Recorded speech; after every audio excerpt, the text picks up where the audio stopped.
दोस्तों आज हम सिंघम अगेन मूवी को एक्सप्लेन करने वाले हैं। तो आइए बिना किसी देर के वीडियो शुरू करते हैं। कहानी की शुरुआत में हम देखते हैं कि सिंघम की पोस्टिंग श्रीनगर में हो चुकी है। फिर हम सिंघम को देखते हैं जो कि अपनी टीम के साथ होता है। हमें बैकग्राउंड पे ये भी पता चलता है कि जो एसपीजी के जो कमांडर्स हैं जो सिंघम के साथ काम कर रहे हैं वो लोकल है। वो लोकल के इंटेल और आतंकवादी लोगों के बारे में इनको अच्छे से पता होता है और इस टीम को लीड कर रहा होता है। सिंघम मतलब अभी पूरी बात चली गई है। इंटरनेशनल शिवगढ़ के एक छोटे से पुलिस स्टेशन का एक एसआई आज इस एसपीजी टीम का हेड बन चुका है। फिर हमको अवनी के बारे में पता चलता है जो कि सिंघम की वाइफ होती है। इन दोनों की शादी भी हो चुकी है और अवनी कल्चरल मिनिस्टर डिपार्टमेंट में काम करती है। वो एक कल्चरल प्रोग्राम में अभी काम कर रही होती है जो कि रामलीला थीम के ऊपर बेस है। मतलब रामायण। अभी तो इन दोनों का एक लड़का भी होता है जो कि अच्छा खासा बड़ा हो चुका है और वो लंदन जाने के फिराक में है। फिल्म को एक दिन दिखाया जाता है कि सिंघम अपने श्रीनगर वाले पोस्टिंग के आसपास रेकी कर रहा होता है और उनकी टीम के पास अभी बुलेट प्रूफ कार के साथ एडवांस वेपन वगैरह भी है। फिर हम देखते हैं अचानक से सिंघम और उनकी टीम के ऊपर हमला होता है और वो लोग और कोई नहीं उमर हफीज के लोग हैं। फिर हम सिंघम को देखते हैं जो कि उमर हफीज को बीच चौराहे पकड़ता है और उसको बहुत पीटता है।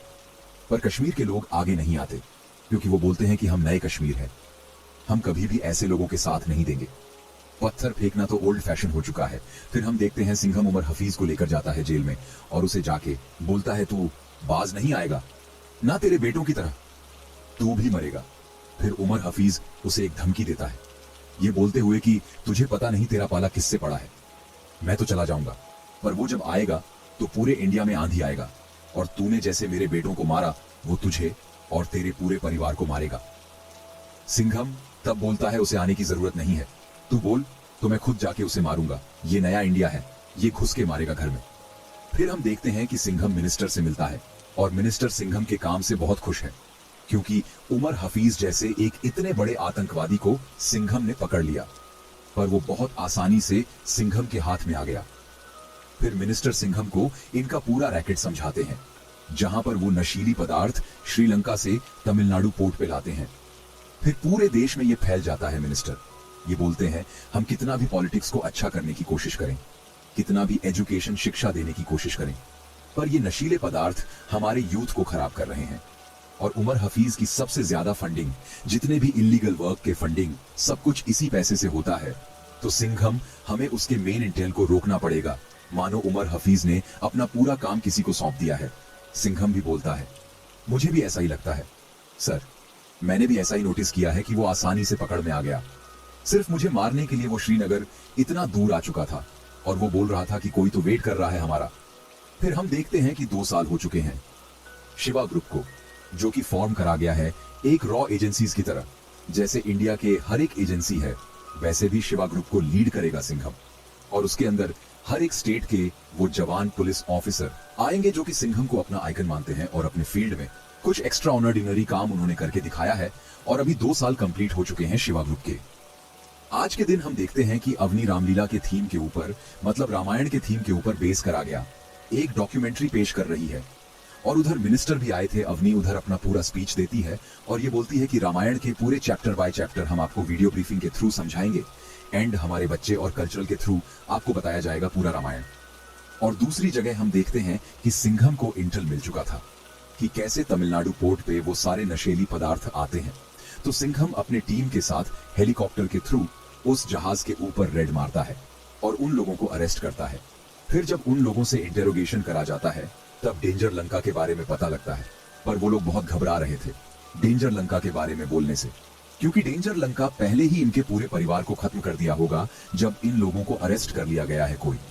तो ये भी बोल रहा था कि हम लोग भी जिंदा नहीं बचेंगे, आप लोग अभी बोलेंगे कि हमें प्रोटेक्शन दोगे पर हम लोग प्रोटेक्शन के साथ भी मारे जाएंगे। अगर आपको पकड़ना है आप डेंजर लंका के 3 खास आदमी को पकड़िए। फिर वो 3 खास आदमी तमिलनाडु पे छुपे हुए थे।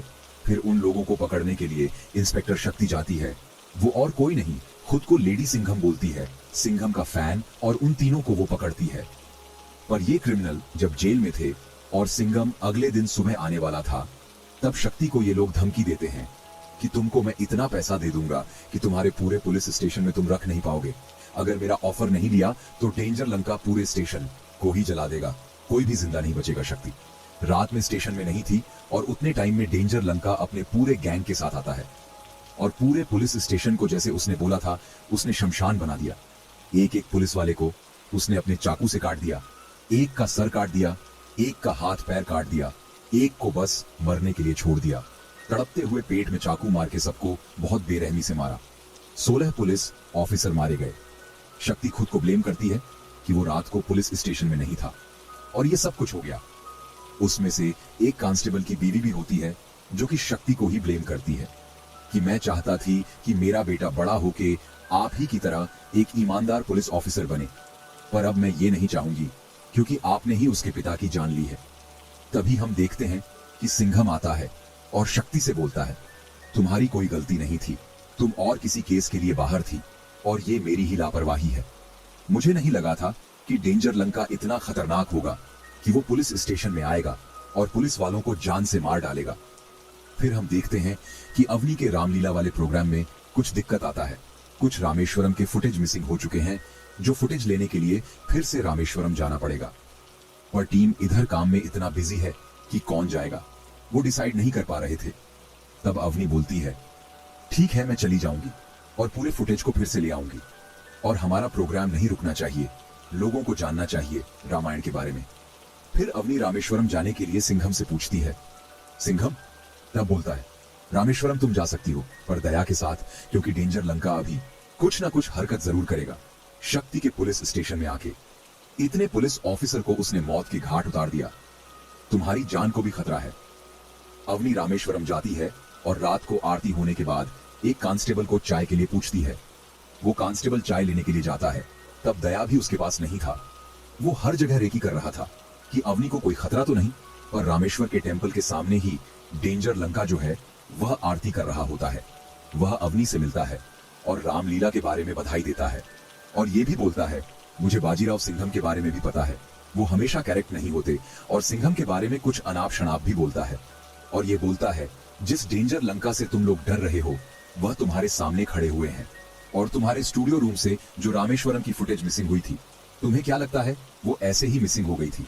तुम्हारे लिए वो लड़की काम नहीं करती, वो मेरी खाला है और उसी ने ही उन टेप को मिसप्लेस करा है कि तुम रामेश्वरम आ पाओ। फिर हम देखते हैं कि जैसे सीता को रावण हरण करता है वैसे ही डेंजर लंका अवनी का हरण करता है और किसी को कानो कान खबर भी नहीं थी, क्योंकि दया तो रेकी कर रहा था। पर जब दया को पता लगता है वो उसे रोकने के लिए जाता है, जैसे रामायण में जब सीता मां को हरण करके रावण लेकर जा रहा था आकाश मार्ग में, तब जटायु जी ने उसको रोकने की कोशिश की। इस वजह से वह घायल भी हो गए और इस जगह उस रेफरेंस को लिया गया और जटायु जी की तरह ही प्लेस करा गया है। दया भी रोकने के लिए जाते हैं डेंजर लंका को, पर वो भी घायल हो जाता है।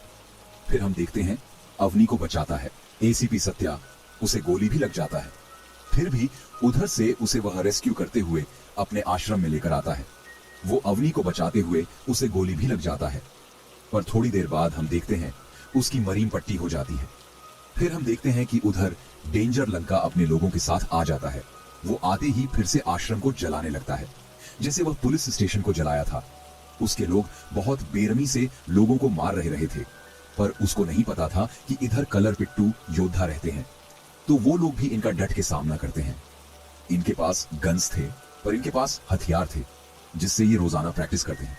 ये लोग इनके ऊपर भारी पड्डा एजते हैं, पर डेंजर लंका बहुत ही खतरनाक होता है। वो इन योद्धा को भी बहुत बेरहमी से मारता है और अवनी को शूट करके बेहोश कर देता है। एसीपी सत्य की मां उन लोगों के गन पॉइंट में थे, इसलिए वो भी कुछ नहीं कर पाता और अवनी का हरण कर लिया जाता है। डेंजर लंका मुस्कुराते हुए अवनी को अपने कंधे पे लेके जा रहा होता है, पर सत्या कुछ भी नहीं कर पाता। सब कुछ हो जाने के बाद उधर सिंघम आता है और सिंघम से सत्या माफी मांगता है कि मैं अपनी भाभी को बचा नहीं सका।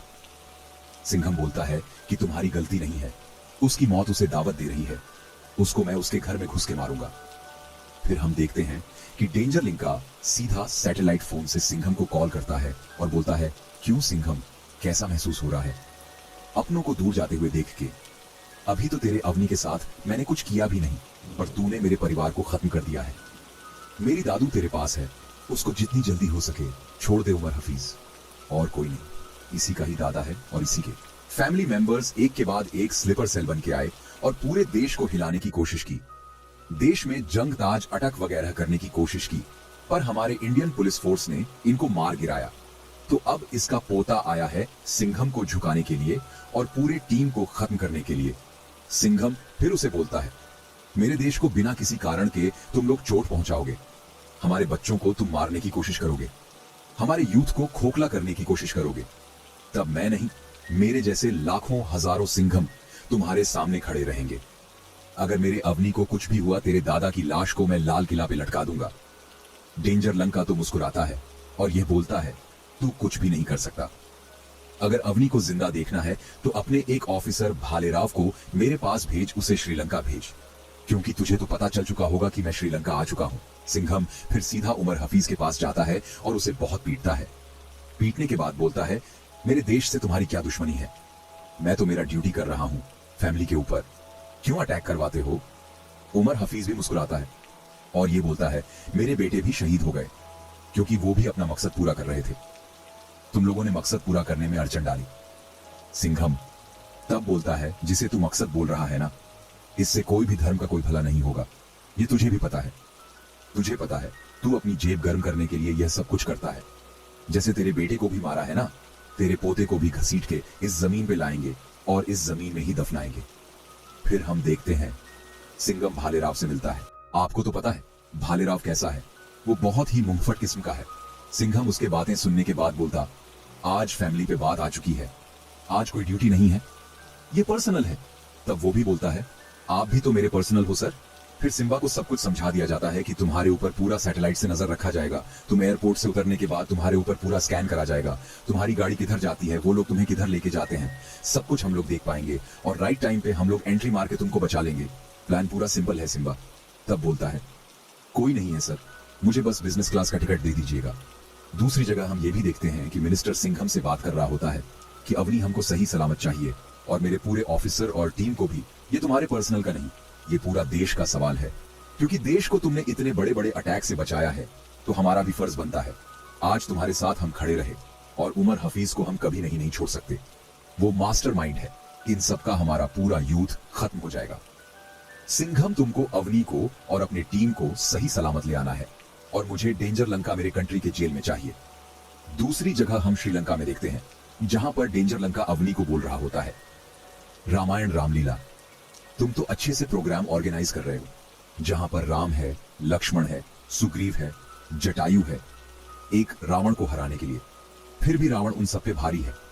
तब अवनी बोलती है, रामायण का अंत तुम जानते हो ना, आखिर में क्या हुआ था। तब डेंजर लंका बोलता है, ये कलयुग है अवनी, इस बार रावण नहीं हारेगा, राम और उसकी सेना हारेगी। अवनी बोलता है, चाहे ये कलयुग हो, सतयुग हो, आखिर में हारता है रावण, क्योंकि वो दुष्ट है, वो असत्य के साथ है। दूसरी जगह हम देखते हैं, सिंघम प्लान बनाता है कि पानी के रास्ते से श्रीलंका पहुंचा जाएगा और दूसरी जगह भालेराव पहुंच जाता है एयरपोर्ट, जहां पर डेंजर लंका के लोग उसे उधर से उठा लेते हैं। सैटेलाइट से कुछ देर तक तो मॉनिटर होता है, फिर अचानक से एन वो गायब हो जाता है। सिम्बा को भी अड्डे में लाया जाता है और डेंजर लंके के सामने फिर से वो कॉमेडी करना शुरू कर देता है और ये बोलता है, तेरे दादा को बचा के तू क्या करेगा, अभी उनकी मरने की उम्र तो हो चुकी है। सिंघम भाव को अकेले मरने चले थे, अच्छा हुआ सिंघम भाव ने उनको जान से नहीं मार डाला। और तुझे पता है ना, अगर हेलीकॉप्टर से वो आ गया ना, वो तेरी लंका का नामो निशान मिटा देंगे। और फिर वो जाके अवनी से मिलता है और अवनी को बोलता है, अवनी, इन सबको मराठी नहीं आता, तो मराठी में हम लोग बात कर लेते हैं, तुम सुनो। सिंघम भाव पहुंच चुका है श्रीलंका और कुछ देर फिर हम लोग सारे इधर से निकलने वाले हैं। डेंजर लंका की चिंता मत करो। यहाँ हम सिंघम को देखें जो कि श्रीलंका पहुंच चुका था, पर वो छुप के रह रहा था। सिर्फ भालेराव की एक सिग्नल की देरी थी, पर सैटेलाइट से तो भालेराव खो चुका है। इंडियन एजेंसी के पूरे ईटेल को श्रीलंका में अलर्ट कर दिया गया है। कहीं पर भी कोई हलचल हुआ तो उनको पता चल जाएगा और फिर से सैटेलाइट में डेंजर लंका की लोकेशन आ जाएगा। भालेराव पहले तो उन लोगों से बहला फुसला के अच्छे से बातें करता है, 2-3 जोक्स वगैरह भी क्रैक करते हैं और आखिर में बोलता है, 1 2 3, तुमको पता नहीं ना दरवाजे से कौन आने वाला है। सिंघम बाऊ दरवाजे के बिल्कुल पीछे खड़े हुए हैं। मैं जाता हूं, दरवाजा खोल देता हूं, भागते हुए जाता है और गाड़ी लेके खुद उधर से निकल जाता है। और डेंजर लंका के सारे लोग उसके पीछे पर पीछा करते करते उसने इतने सारे सिग्नल छोड़े, इतने सारे बम फोड़े, ना सैटेलाइट पे ऑटोमेटिकली वो आ गया भागते भागते। वो तो श्रीलंकन शादी में भी घुस जाता है, फिर उधर से भी निकलते हैं और डेंजर लंका के लोग तब उधर एंट्री होती है। सिंघम भाव की भालेराव को बचाता है, पर भालेराव बोलता है मुझे शादी वाले लोग मुझे ना मारे, इसलिए भारत का फ्री टूर का टिकट मैंने ऑफर कर दिया। ये कर सच्चा रकार उठाएगी ना सर। भालेराव और सिंघम जब भाग रहे होते हैं और अड्डे की तरफ जा रहा होता है, अवनी ठीक उनके सामने खड़ी हुआ होता है और उसके सर पर गन होता है। सिंघम कैसे भी ब्रेक मारता है और गाड़ी पूरा उलट जाता है और उनके ठीक सामने डेंजर लंका खड़ा हुआ होता है। सिंघम को 10-20 लोग पकड़े हुए थे, फिर भी वो शेर की तरह आगे बढ़ रहा था कि डेंजर लंका को वो बीच से ही चीर देगा। डेंजर लंका तब बहुत गुस्से में आ जाता है क्योंकि उसके दादू को इन लोगों ने रिलीज नहीं किया था, उसको डबल क्रॉस किया था। डेंजर लंका को तब बहुत गुस्सा आता है और गन निकाल लेता है वो अवनी को मारने के लिए। तब भालेराव आगे आता है और बोलता है आपके दादू आपके ठीक पीछे ही आ रहे हैं। सूर्यवंशी सर हेलीकॉप्टर से आ रहे हैं ना, थोड़ा टाइम लग रहा है, आप लोग तब तक हमको बंदी बना लीजिए, वी आर अंडर अरेस्ट। वो लोग डेंजर लंका के अड्डे में होते हैं और वो लोग राह देख रहे होते हैं कब वो लोग इधर से निकलेंगे और इंडियन एजेंसीज की टीम उनको बचाने के लिए आएंगे। इतनी देर में सिंघम के फोन में कॉल आता है मिनिस्टर का। वो झुक जाते हैं और ये बोलते हैं कि उमर हफीज को हम लोग छोड़ रहे हैं, हमारी टीम और तुम जैसे जाबाज ऑफिसर हमारे फर्स्ट प्रायोरिटी हो, पर डेंजर लंका को जिंदा छोड़ना मत। डेंजर लंका तो मुस्कुराता है और ये बोलता है मैं और मेरे दादू उधर से निकलेंगे तुम्हारे पूरे टास्क फोर्स को खत्म करते हुए। फिर अगले दिन सुबह फिर से कॉल आता है और उसके दादू को छोड़ने के लिए ऑर्डर दिया जाता है। तभी हम देखते हैं कि गोडाउन के बाहर एक बड़ा सा धमाका होता है और हमको पता है कि कौन कौन आने वाला है। पहली एंट्री होती है लेडी सिंघम की, चलते हुए ट्रक से कूद गई और ट्रक में डेटोनेटर फिट करा गया था, बटन दबाया और पूरा फैक्ट्री बूम। फिर गोलियों से एक्शन स्पोर्ट्स, कार में बैठते हुए उसी के साथ सिम्बा और सिंघम दोनों खुद को छुड़ा लेते हैं और वो भी दोनों हाथ में गन उठा लेते हैं। तभी एंट्री होती है एसीपी सत्या की। फिर हम देखते हैं कि अवनी को वो लोग छोड़ देते हैं, उसको कुचलने के लिए पीछे एक ट्रक खड़ा हुआ होता है और सिंघम को भी इधर से छोड़ दिया जाता है। सिंघम और वो भाग रहे होते उसको बचाने के लिए, पर अवनी के ठीक पीछे ट्रक खड़ा हुआ होता है। फिर ऊपर से एंट्री होती है सूर्यवंशी की। वो हेलीकॉप्टर से झूलते हुए आते हैं और मिसाइल से ट्रक को उड़ा देता है। फिर हम देखते हैं ये सारे लोग असेंबल होते हैं। देखने में लग रहा था कोई मार्वल मूवी चल रहा है भाई, इधर से गाड़ी उड़ रहा है, उधर से मिसाइल चल रहा है, एक्शन, घमासान, हैंड फाइट, कॉम्बैट, सब कुछ चल रहा है। और हम देखते हैं कि डेंजर लंका अवनी को लेके भाग रहा होता है। अवनी को छुड़ाने के बाद उसके पीछे जाता है सिंघम उसे मारने के लिए। फिर डेंजर लंका और सिंघम के बीच हैंड कॉम्बैट होता है, दोनों एक दूसरे को कांटे की टक्कर दे रहे थे और आखिर में हम देखते हैं कि डेंजर लंका को बहुत बुरी तरीके से सिंघम मारता है और फिर उसकी टीम आती है, टास्क फोर्स आती है और उसे अरेस्ट कर लेती है और उसी के दादू के साथ जेल में उसे डाल दिया जाता है। और यहाँ मूवी एंड होती है। वीडियो को आखिर तक देखने के लिए आपका बहुत बहुत धन्यवाद।